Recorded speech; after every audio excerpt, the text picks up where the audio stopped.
surgiendo porque a uno le va a la mente por todos los temas, ¿no? Bueno, la primera pregunta, a ver si Valeria nos ayuda a leerla, ahí tiene los papelitos. La primera pregunta dice así: ¿cuáles son los tipos de pecados que mencionó? Porque yo dije así al pasar que hay tipos de pecado. Entonces, alguien captó y entonces la pregunta es tipos de pecado. Vamos con los tipos de pecado. No, al revés, a ver, tengo puesta en otro orden, vamos con la otra. Tipos de pecado en la segunda, porque pusimos Perfecto. ahí una para... Segunda, el rey Nabucodonosor aprobó al rey que iba a reinar por él, el cual fue un fracaso. Suponemos que Claro, se eso sí refiere a tiene que ver Belsasar. con el tema de Belsasar, ¿no? Tiene que ver con la de ayer. El rey Nabucodonosor aprobó que gobernara Belsasar, que era un desastre, si él se había convertido al Dios del cielo. Entonces, voy a poner de vuelta algo que ya lo habíamos visto ayer. La sucesión de los reyes de la 11ª dinastía de Babilonia, que son los que reinaron sobre el mundo a partir de Nabucodonosor. Fíjense que Nabucodonosor muere en el año 562 a.C. Muere 562 años antes de Cristo.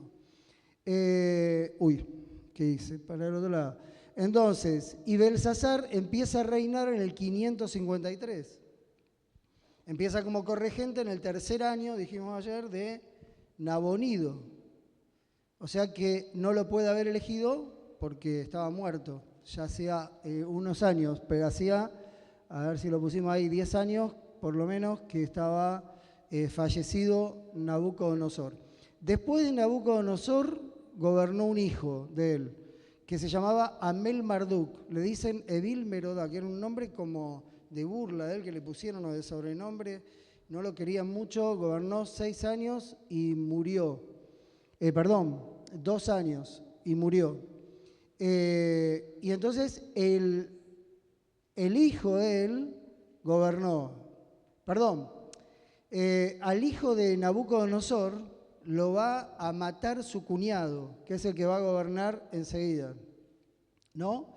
Entonces, él queda en el gobierno, dura 4 años, muere, el hijo de él sube al gobierno y no dura nada porque era un hijo menor, enseguida los conspiradores lo mataron también, como él había hecho con su cuñado, y entonces los conspiradores nombran a Nabonido, que era probablemente el yerno de Nabucodonosor, y después es corregente con él el hijo, que es Nabonido. O sea que Nabucodonosor no tuvo nada que ver con la elección, igual era por sangre real, ¿no? Salvo los casos que mataban y cambiaban un poquito, pero siempre tenía que tener alguna conexión de sangre con los reyes. Entonces Nabucodonosor, en ese tema, no se lo cargamos a él porque no estaba vivo en ese momento. Sí, el chico había visto muchas cosas de estas. Probablemente era adolescente o joven cuando murió Nabucodonosor, pero había visto las cosas que pasaron en alguna parte de su reinado y había escuchado todo, que es lo que le dice Daniel a Belsasar. Y la segunda era entonces los tipos de pecado. Tipos de pecado, a ver, quedó medio chico, a ver si podemos volver para atrás que se me traba. Ahí. En el Antiguo Testamento resaltan 4 tipos de pecados. Las 4 palabras esas que están ahí están en un versículo que es Salmos 32, 1 y 2.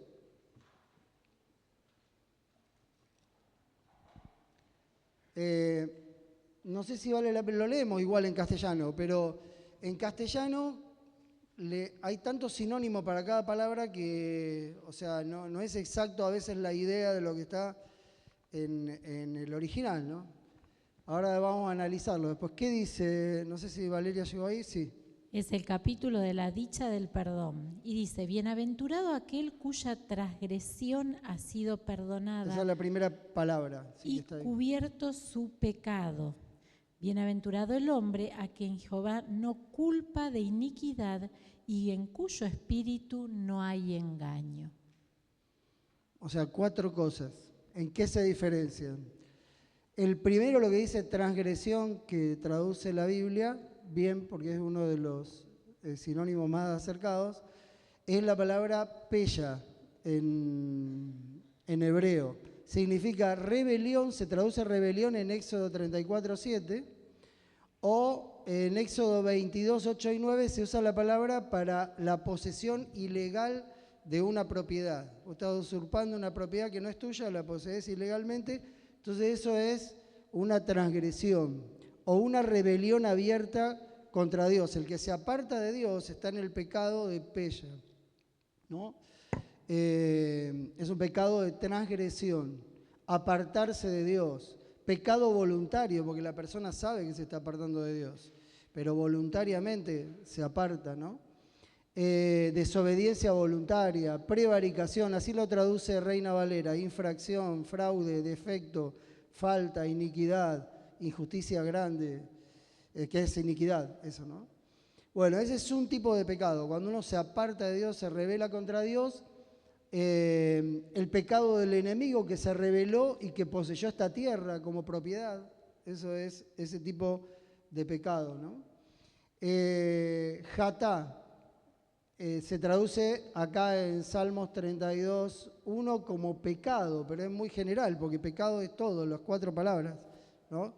Entonces, para ponerle foco, Génesis 20:9, ahí se debía traducirse como culpa. Ahí aparece Abimelec, que sin saber se lleva a su palacio a la esposa de Abraham, sin saber que era la esposa, porque él le había dicho que era la prima, sin mentirle, porque también era. Pero entonces se la lleva. Ese no es un pecado de rebelión contra Dios, es un pecado de errar al blanco. Este tiene paralelismo con una palabra para pecado que se usa en griego. Esto es griego y esto es hebreo, que es hamartía en el Nuevo Testamento. Entonces, errar al blanco por ignorancia. O sea, fallar a su deber, pero por ignorancia. Hacer una ofensa por ignorancia, ¿no? Ese es el tipo de, el número 2 que nombraba el versículo habla de la ofensa, ¿no? ¿Qué decía en cuanto al pecado? ¿Cubrir el pecado? ¿Cómo decía, si alguno todavía lo tiene abierto? Pues a cada uno le pone un verbo de lo que necesita. ¿Cubrir era? Cubrir. Entonces, hay que cubrirlo de alguna manera, porque también es pecado. Pecado es la separación de Dios y también es separarse de Dios, aunque él no sabía. ¿Cuántas veces nosotros cometimos pecados sin saber que era pecado? Incluso los que no vienen de nacimiento de la iglesia, ¿no? Sencillamente trabajar un sábado o hacer cualquier otra cosa que no sabíamos, eso es un pecado jatá. También necesita ser perdonado. En el santuario, ¿quién pedía perdón por eso? Porque yo no puedo venir a pedir perdón por los pecados por error que yo no sabía. Quizás el rey nunca se enteraba que esa era la esposa de Abraham, ahí Dios se lo reveló, ¿no? Y él moría en sus pecados, no. Para eso estaba el sacrificio continuo, que era por los pecados inconscientes del pueblo, a la hora de la mañana y a la hora de la noche, ¿no? Esos pecados nadie, porque no eran conscientes de esos pecados, nadie va a pedir pecado, pero también hacía falta que vengan al santuario y sean limpios por Cristo y que Cristo muriera por esos, ¿no? Entonces el otro, Abón, en estos versículos es pecado, maldad, iniquidad. Culpa se lo traduce al castellano en Números 15:31 y castigo por la culpa. Entonces, esto es una distorsión moral, tiene que ver con lo moral, una violación directa de los mandamientos de la ley moral, ¿no? Inmoralidades de cabeza están acá, ¿no? Maldad, culpa, un estado interno deformado, está en pecado moral, tiene deformados sus pensamientos, sus gustos. Necesita una transformación, es perverso, torcido, perversidad, mal molar. Esas son las preguntas que caracterizan a Abón. Y otra palabra para pecado, remillaj sería, que es negligencia, pecado por negligencia. También entra la traición, el engaño, los fraudes comerciales, falsedad, duplicidad, mentira. Esos son pecados señalados así en el Antiguo Testamento.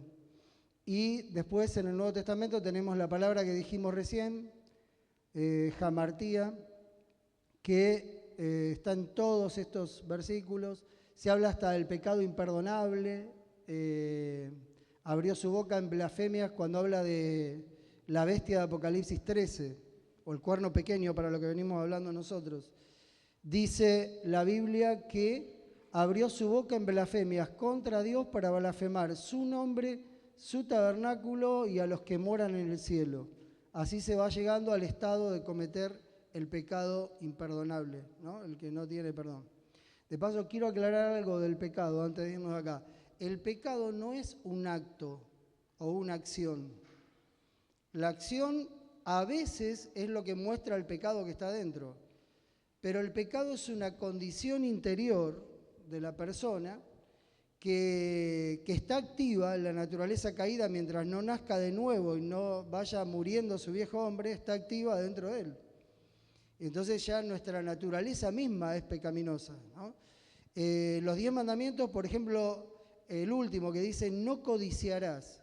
Codiciar no es ningún acto, nadie sabe si uno está codiciando las cosas del otro, nadie sabe. Pero sin embargo está en la ley señalada como un pecado, ¿no? Y Jesús, cuando explicó la ley en Mateo 5, dijo, ustedes escucharon que le dijeron a los antiguos, no matarás. Matar, un acto deliberado, uno dice, nunca maté. Pero Jesús dice, cualquiera que odia a un hermano de él, ya lo mató y es culpable de ese mandamiento. O sea que yo puedo matar en mi pensamiento, me da ganas de matarlo por lo que me dice, ¿no? Y me lo imagino golpeándolo o matándolo, y entonces es un pecado tan grave, o sea, como quizás no sea tan grave en las consecuencias, porque si lo mato realmente ya no tengo más posibilidad de arrepentirme y traerlo a la vida, en las consecuencias, pero a la esencia de lo que es pecado, en la culpa es lo mismo, ¿no? Entonces, vos podés matar en tu cabeza. En el mismo versículo que Jesús explica los mandamientos, habla del adulterio. Dice, cualquiera que mira para codiciar, dice una mujer porque está hablando a hombres en el templo, pero puede ser al revés, ya adulteró con esa mujer y no hizo nada. Nadie ni sabe lo que pensó la persona en su cabeza, pero adulteró. Por eso Jesús le dijo a los fariseos, ustedes, en Mateo 23, ustedes están llenos, ustedes son sepulcros pintados de blanco, pero adentro están llenos de huesos podridos, cadáveres, olor a muerto. Todos los pecados los tenían adentro, por afuera no se le veía, pero por adentro los tenían todos, ¿no? Entonces, acuérdense que el pecado es un estado, una condición, no es un acto. Cuando la gente empezó a entender el pecado como acto, fue parte de lo que hizo de la obra del cuerno pequeño, desvirtuando toda la obra del santuario, el significado de las cosas del santuario. El pecado vino a ser nada más que una acción. Entonces basta con que vos te contengas por afuera de no hacer un pecado y te crees, como los fariseos, que estás bien, ¿no? Y ahí empezó la balanza que pesaba pecados y la salvación por obra, porque una cosa lleva a la otra, ¿no? Si el pecado es un acto que tiene un peso, entonces yo voy poniendo en la balanza de pesas lo bueno y lo malo. Los judíos en la época de Jesús ya habían llegado a creer así, como habían enseñado anteriormente, ¿no? Se habían contaminado con las ideas del paganismo, no sé, y creían así. Y había dos escuelas, una de Gilel, un maestro era Gilel y otro Shammai, de los rabinos, ¿no? Lo único que se diferenciaban, los dos creían en salvación por obras. Lo único que se diferenciaban era cuando la balanza quedaba empatada. Los conservadores decían, no, si queda empatado el mismo peso se pierde. Y los liberales, dirían, no, se salva, ¿no? Y entonces esa era la discusión sin sentido que tenían, ¿no? Y Jesús vino a aclarar todo lo que es el sentido de la ley. Jesús dijo, el que guarda toda la ley ofende en un punto, se hace, dice la revelación, culpable de todo. Jesús dijo, si alguno quita una pequeña tilde de la ley o una letra chiquita, es muy pequeño, no puede entrar al reino, es muy pequeño para entrar en el reino. Entonces Jesús amplió el sentido de la ley, que es lo que está en juego. ¿Se acuerdan que dijimos el primer día que en el conflicto está en juego la ley? Y el pecado es transgresión de la ley, pero puede ser en el pensamiento, en las palabras, no solamente en los hechos. Puede ser en distintas maneras. Por eso nuestro carácter es lo que tiene que ir cambiando. Porque el carácter no va a sufrir, nuestro cuerpo mortal va a ser inmortalizado, pero nuestro carácter tiene que ser transformado hoy porque tenemos el poder hoy del Espíritu Santo a disposición para que sea transformado, ¿no? Para dejarlo a Dios trabajar. Tenemos un poder extra. Es el vestido para las bodas que el Señor nos da, nuestro carácter. Entonces, así trabaja lo que es pecado, ¿no? Y así se fue desvirtuando lo que era pecado y se fue enseñando otra cosa. Hoy, esa potencia, el cuerno pequeño, sigue enseñando salvación por obras a la gente y no por fe, que es una relación de amistad con Cristo que me lleva a crecer, ¿no? Entonces, bueno, eso es pecado. Entonces, vamos al tema. En la cueva de los leones, conocida historia. A ver, se me fue. Ahí va. El tema es la adoración. Y la adoración tiene que ver con el que está en el centro de tu vida. Si vos sos, ya lo hablamos la otra noche, egoísta, el ego, el yo, en latín, es el ismo de tu vida, el centro de tu vida, o si vos sos cristocéntrico y tenés a Cristo en el centro de tu vida, o teocéntrico, a Dios, a la divinidad, ¿no? Entonces eso es lo que va a estar en juego hoy. Daniel, por supuesto, solo adoraba al Dios vivo. Vamos a la primera pregunta. ¿Por qué Daniel fue elegido gobernador? Versículos 1 al 3. Capítulo 6. Pareció bien a Darío constituir sobre el reino 120 sátrapas que gobernaran en todo el reino, y sobre ellos 3 gobernadores, de los cuales Daniel era uno, a quien estos sátrapas dieran cuenta para que el rey no fuera perjudicado. Pero Daniel mismo era superior a estos sátrapas y gobernadores porque había en él un espíritu superior, y el rey pensó en ponerlo sobre todo el reino. ¿La respuesta cuál es? Había en él lo mismo que había dicho Nabucodonosor, había dicho la esposa de Nabucodonosor en la escritura en la pared a Belsasar, ¿no? En él mora el espíritu de los dioses, o de los dioses santos, como dijeron ellos, ¿no? Acá este hombre también reconoce que en él había un espíritu superior, el Espíritu Santo, indudablemente, ¿no? Que trabajaba en él, se notaba, no era común. Este hombre no tenía las características de los demás hombres de la política. No era creído, era humilde, era sencillo, era veraz, era honesto, era íntegro. No parecía un hombre de ese grupo de personas. Por eso en él había un espíritu superior y por eso lo eligen en el reino siguiente, Medo-Persia, para que él acompañe al gobierno. No cualquiera. Un hombre ya de más de 80 años para este momento, Daniel, cuando es elegido en esta función. Seguimos. El rey Darío quedó a cargo, Darío de Media, acuérdense, y Ciro el persa. Esa era la unión. Los persas pesaban más que los otros, pero por respeto a las canas, me imagino, a los años que tenía Darío, Ciro lo deja gobernar y al poco tiempo va a fallecer porque también era grande. Lo primero que hizo fue ver la necesidad de poner gobernadores, 120 gobernadores, para dividir un poco más las provincias. Algunas ya estaban divididas, ¿no? Para colocar gente para gobernar, porque hasta ahí estaban gobernados por personas babilónicas.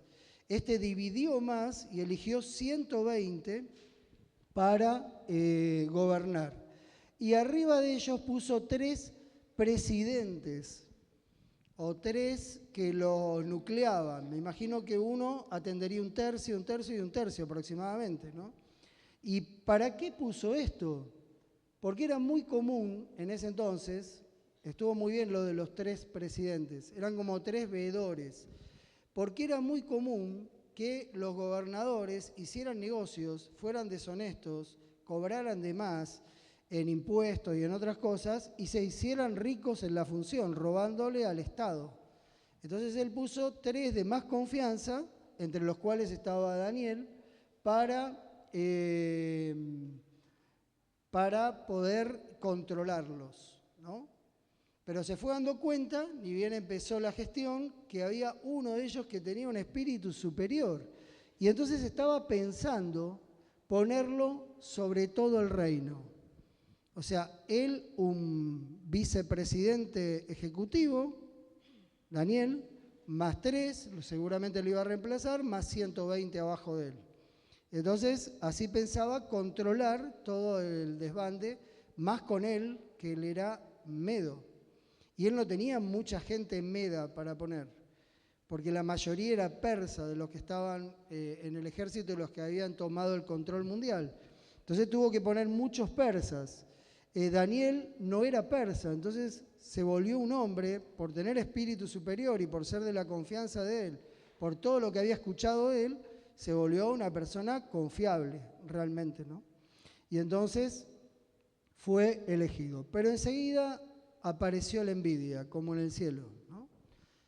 ¿Qué es la envidia? Porque la envidia hace que todo tipo de relación se destruya cuando uno empieza a envidiar. Vamos a definir la envidia, como se la define comúnmente, ¿no? Es un disgusto o un descontento provocado por la felicidad o prosperidad que tiene otro.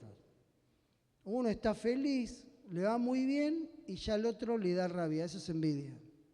Así, solo por eso, ¿no? Es un deseo irrefrenable o produce un deseo irrefrenable de poseer o gozar lo que esa persona tiene, ya sea el cargo de esa persona, el auto, la plata, la vestimenta o lo que sea. Le da envidia que al otro le vaya bien y que él, que cree que debe tener esas cosas, no lo tenga, ¿no? Esta palabra es importante porque en el cielo el tema empezó porque un espíritu de descontento vino cuando todo era contentamiento y gozo en el cielo. Fíjense cómo termina la serie del conflicto, ¿no? Termina diciendo, ahora todo está de nuevo en un estado de contentamiento. Cuando Dios arregle todas las cosas, va a desaparecer el pecado, esto no va a existir más, y va a haber un espíritu de contentamiento en todos. Pero ahora había disgusto entre algunos de los 120, me imagino que los 2 compañeros cuando se enteraron también que estaba por ir un paso arriba de ellos, ¿no? Eso implicaba más control de un hombre honesto, único, íntegro. Entonces, el control ese molestaba, ¿no? Molestaba al que quería actuar de otra manera, ¿no? Daniel era totalmente irreprochable, no había nada que decirle. En las funciones del Estado nunca había tenido ningún problema y en su vida particular tampoco. Y despertó la envidia, ¿no? Pregunta número 2. ¿Qué actitud asumieron los príncipes hacia Daniel? Versículos 4 y 5. A ver cómo lo define la Biblia. Los gobernadores y sátrapas buscaron ocasión para acusar a Daniel en lo relacionado con el reino, pero no podían hallar motivo alguno o falta, porque él era fiel y ningún error ni falta hallaron en él. Entonces dijeron aquellos hombres, no hallaremos contra este Daniel motivo alguno para acusarlo, si no lo hallamos contra él en relación con la ley de su Dios. Oh, casualidad, otra vez la ley de Dios en el tapete, ¿no? Tenemos que fabricar una prueba, una irregularidad relacionada con la experiencia espiritual, porque lo único en lo que lo podemos agarrar es en lo espiritual. Me imagino que estos se habían dado cuenta que él no estaba en los cultos del domingo a la mañana. Jamás, habrán pensado, jamás lo vimos a este hombre. Está bien que recién empezaba Medo-Persia, ¿no? Pero él no estaba en los cultos del domingo a la mañana. No aparecía en las reuniones de adoración pagana. La oficina de él estaba vacía los sábados. ¿Cómo no trabaja los sábados? Y está acá, ¿no? Entonces habían visto que él tenía algunas costumbres distintas y se fueron informando de la religión de Daniel y entonces pensaron fabricar algo, una trampa para que el rey caiga y termine matando a Daniel y sacándolo del medio, ¿no? Porque él le interrumpía el paso a los demás y marcaba el paso de los demás. Entonces, dijeron que parezca un accidente, dice la frase, ¿no? Háganlo, pero que parezca un accidente. De paso, no fueron todos, hablaron en el nombre de todos, pero fueron algunos, eran muy evidentes, no iban a ir todos, iba a faltar Daniel solamente, ¿no? Sino que algunos eran los que estaban fabricando esta prueba. Se me quedó trabado ahí. Dijeron ellos, en lo que leíamos, nunca encontraremos nada de qué acusar a Daniel, a no ser algo relacionado con la ley de Dios. Dios le está hablando a todos los reyes en la parte aramea, ¿no? Y está resaltando su ley, que es la ley del universo, que rige el universo.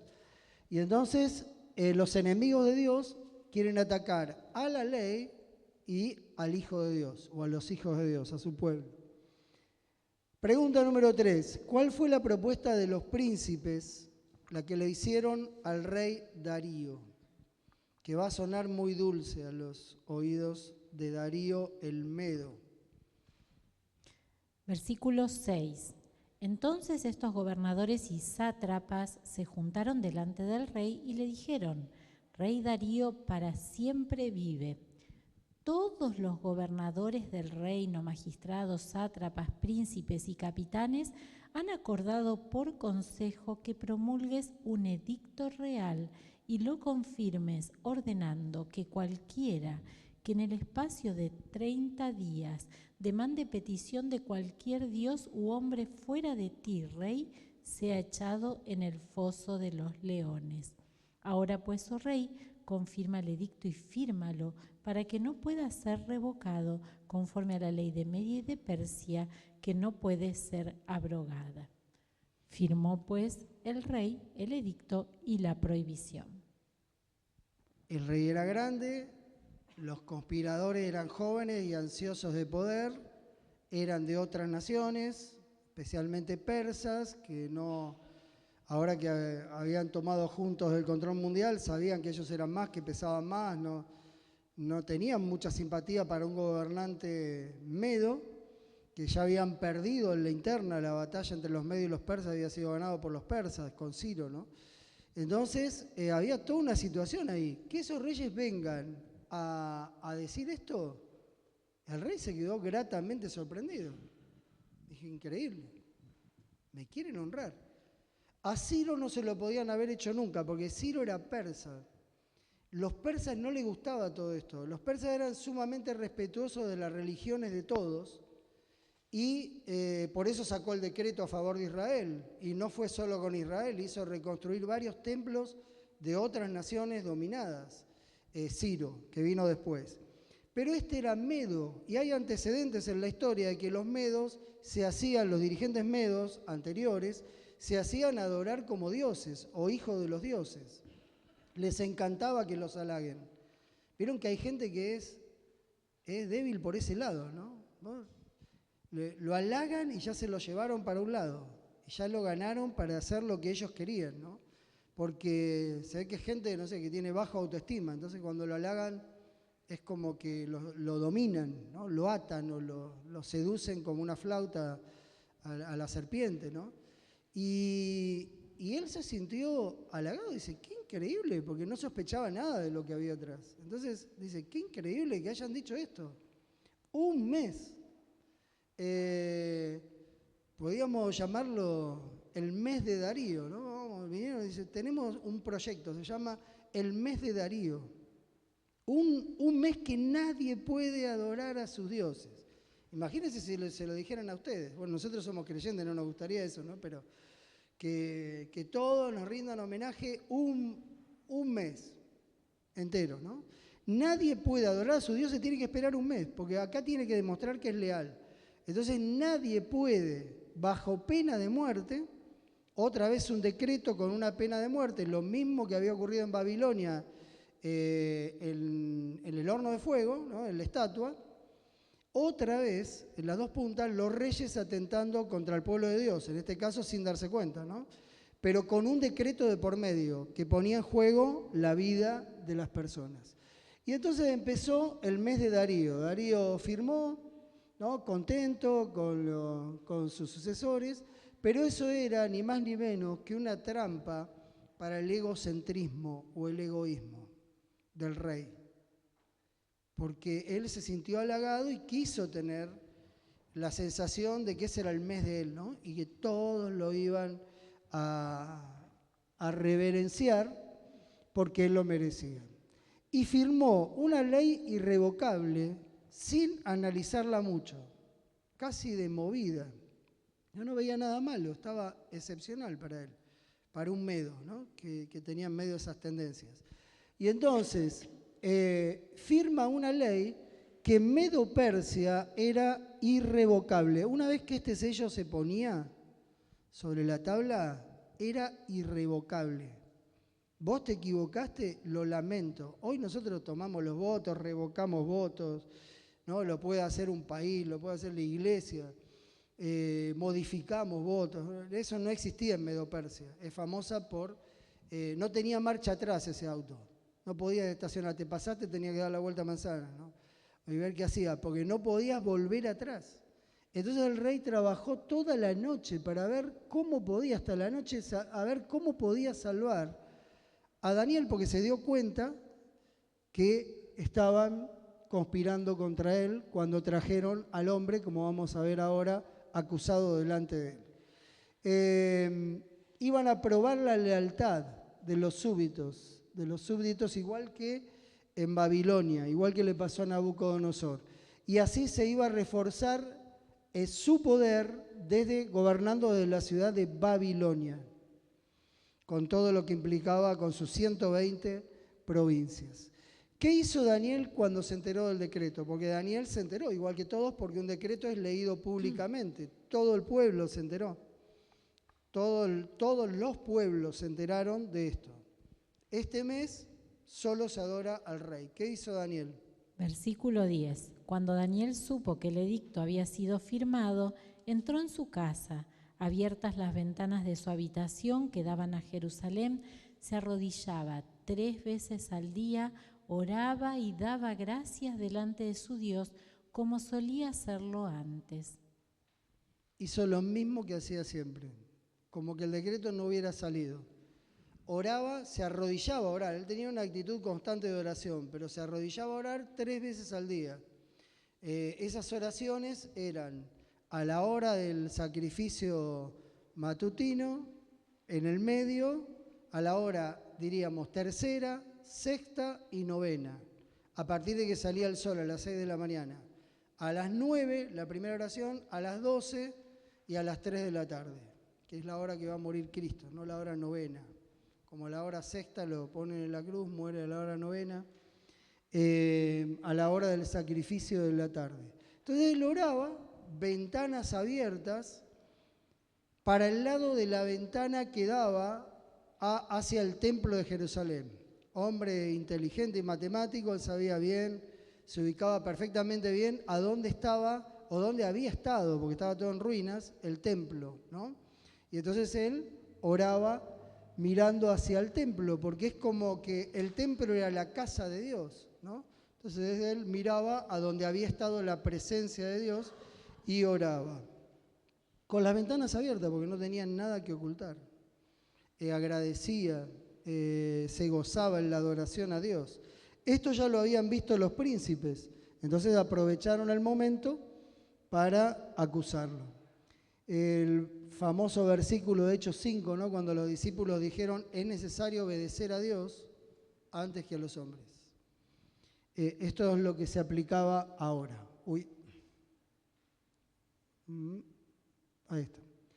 Entonces, la estrategia de Daniel contra la política, porque siempre hay política, ¿no? En los círculos que nos movemos, en el trabajo, en todos lados, hasta a veces, desgraciadamente, en la iglesia, que no debería haber. Pero la estrategia de Daniel contra la política era orar, orar, orar y orar. Y el hombre abría la ventana y clavaba las rodillas y oraba, realmente. Dice Elena de White en el libro El Camino a Cristo: orar es el acto de abrir nuestro corazón a Dios como a un amigo.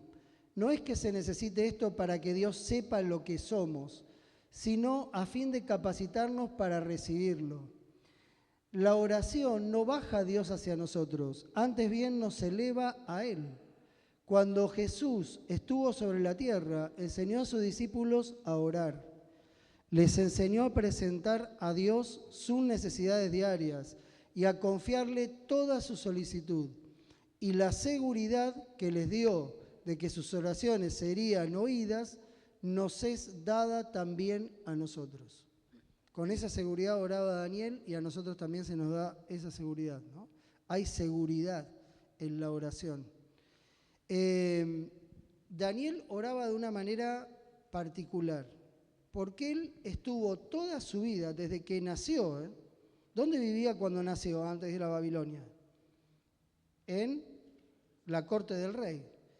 Él se sabía todo el protocolo de los reyes e imaginaba a Dios como realmente es, como el rey del universo.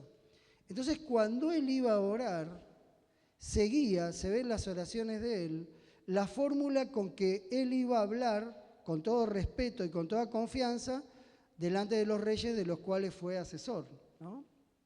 No era así nomás entrar, che, rey, vení, vamos a charlar, no. Era un respeto total la oración. Por eso empieza la oración refiriéndose a Dios, la que enseñó Jesús, el Padre Nuestro, que enseñó Jesús con toda reverencia. Dice, Padre nuestro que estás en los cielos. Siempre había una frase, ¿no? Dios salve al rey, el rey vive para siempre. Acá era, santificado sea tu nombre, ¿no? Separado para un uso especial sea tu nombre, es altísimo. Entonces, cuando nosotros oramos tenemos que seguir ese esquema, que es la oración acás. Tenemos que empezar a orar alabando a Dios, con lo que vos tengas como impresión últimamente en tu mente. Si Dios te impresionó con su bondad, gracias Señor, tu bondad y tu misericordia exceden los cielos. No sé, una alabanza a Dios. Primero, me presento delante del Rey. No, Señor, te pido tal cosa. No, Señor, te alabo. Y puedo alabarlo un buen tiempo, ¿no? Porque el Padre Nuestro era solamente un bosquejo de una oración. Primero alabo, como se alababa a los reyes cuando uno le venía a hablar. Segundo, confieso mis pecados delante de Dios, que es lo que hacía Daniel. Vino y confesó los pecados de él y de su pueblo. Confesó. Después, agradezco a Dios. Poco lo hacemos. Agradezco por todo lo que soy consciente que Él hace, hizo y hará por mí, ¿no? Y después vienen las súplicas. Nuestras oraciones te suplicamos o pedimos ligeramente y nos vamos, ¿no? Es una oración S. Yo le propongo que cambiemos porque nos va a cambiar la manera de vivir y de relacionarnos con Dios. Hagamos oraciones acás. Agradecimiento, confesión, alabanza, confesión, agradecimiento y súplica. Esa es la manera. Fíjense en las oraciones importantes de la Biblia. Todas siguen eso. Nadie empieza a hablarle a Dios así nomás. Se empieza con un saludo y un reconocimiento a Dios, alabándolo por algunas de las muchas virtudes que Él tiene. Después confiesa, agradece y suplica. Esta es la oración acás, como le dicen, ¿no? Entonces, cuando las leyes humanas, dentro de poquito, las leyes humanas se opongan a la divina, a la ley de Dios, nosotros tenemos que mantenernos firmes en obediencia a Dios y en oración. Porque es preciso, repito, obedecer a Dios antes que a los hombres. Vamos con la pregunta 5. ¿De qué acusaron los príncipes a Daniel? Porque tenían que construir bien esta acusación. Daniel 6:13. Entonces respondieron y dijeron delante del rey: Daniel, que es de los hijos de los cautivos de Judá, no te respeta a ti, rey, ni acata tu edicto el que confirmaste, sino que 3 veces al día hace su petición. Lo querían hacer aparecer como un rebelde. Hablan de él, después lean todo el diálogo, hablan de él con desprecio, como un judío deportado, un pueblito que ni siquiera era el gobierno mundial anterior. Es uno de los que sometió el gobierno anterior y los ligamos así de regalo, ¿no? Ese judío que está ahí deshonra tu autoridad, te desafía, porque vos hiciste una ley y a él no le importa, él es un terrorista de Estado, así nos van a llamar, ¿eh?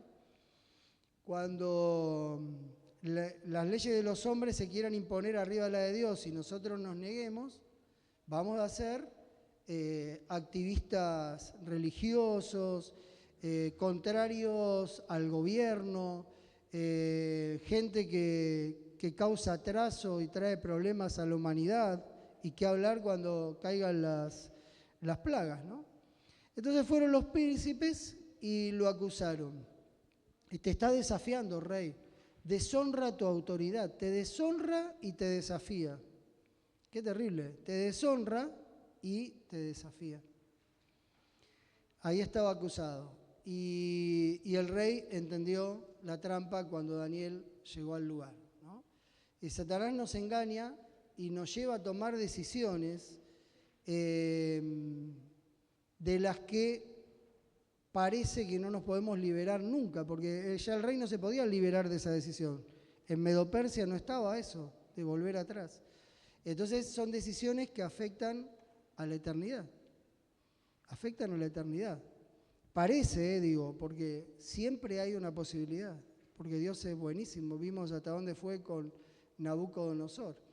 Cuando los jóvenes caen en drogas, ¿no? Piensan que entran como jugando, piensan que van a salir en cualquier momento, pero en un momento pierden el control de sus vidas.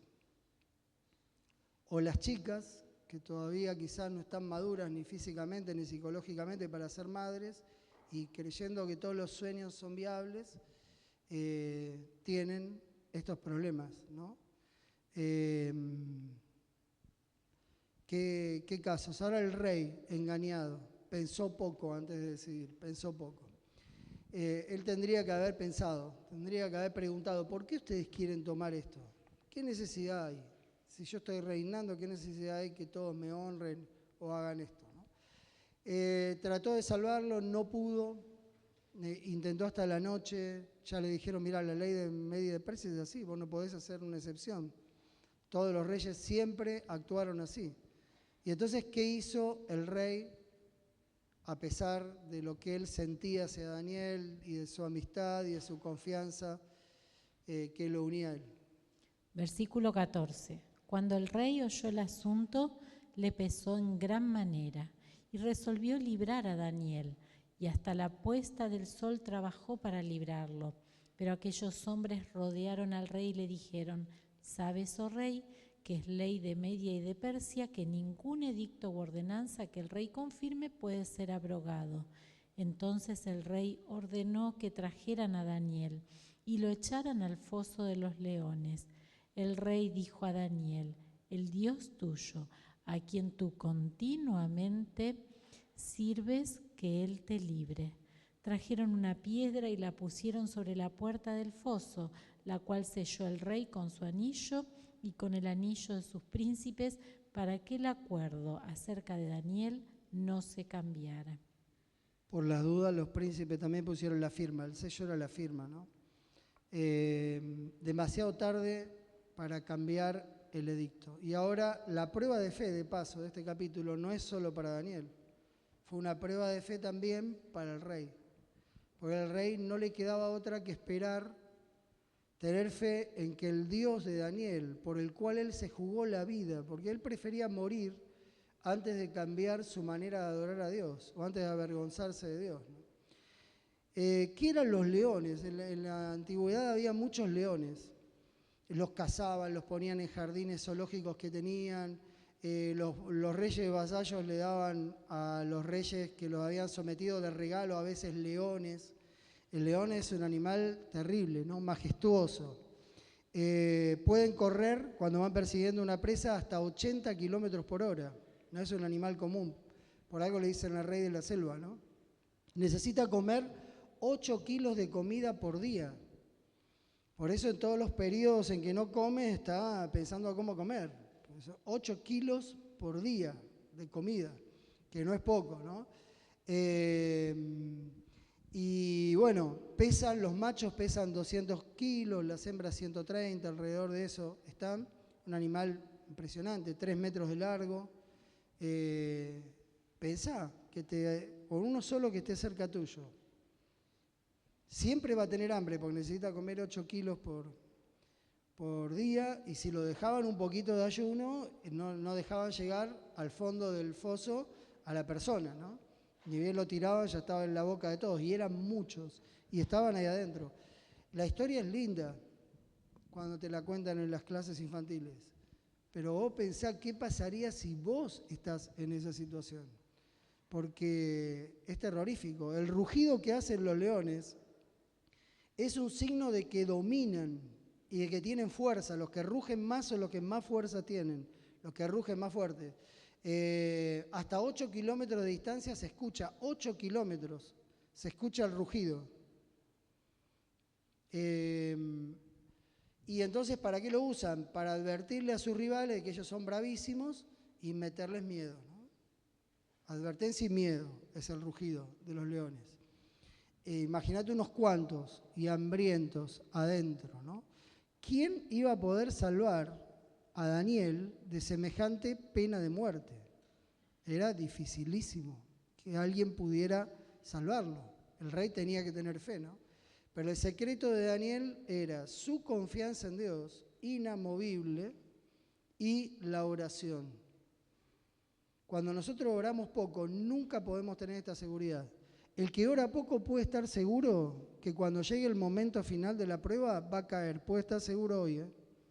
El que no dedica tiempo a orar puede estar seguro. Se los aseguro hoy, porque no hay otra manera, porque esa es la manera, ¿no?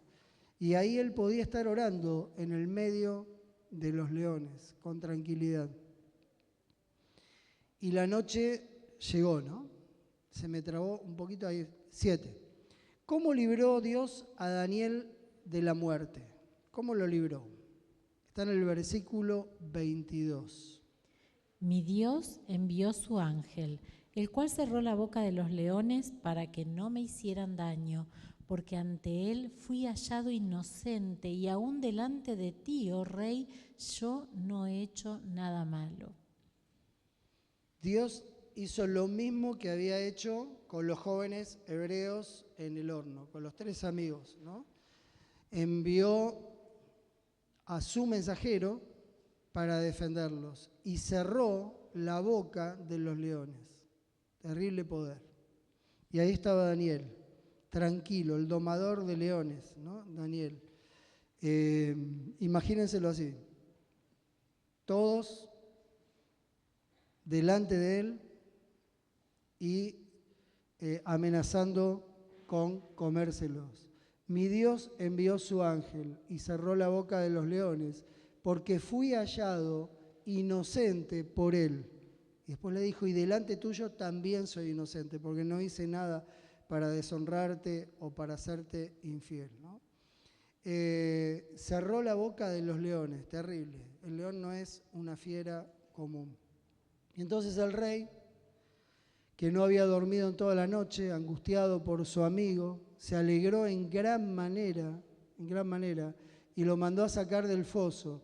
Y cuando lo sacaron, no hallaron ninguna lesión en él, porque había confiado en su Dios. Versículo 23. Nadie, ni un rasguño en él, así como no había olor a humo, ni siquiera en la ropa de los compañeros de Daniel.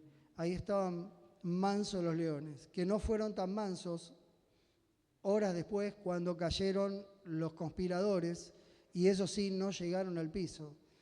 Y no sé si habrán comido 8 kilos cada uno, pero seguramente se los devoraron enteros. ¿Reconoció Darío la supremacía de Dios? Vamos a ver cómo lo hizo. 25 al 27 del capítulo 6. Entonces el rey Darío escribió a todos los pueblos, naciones y lenguas que habitan en toda la tierra: paz os sea multiplicada de parte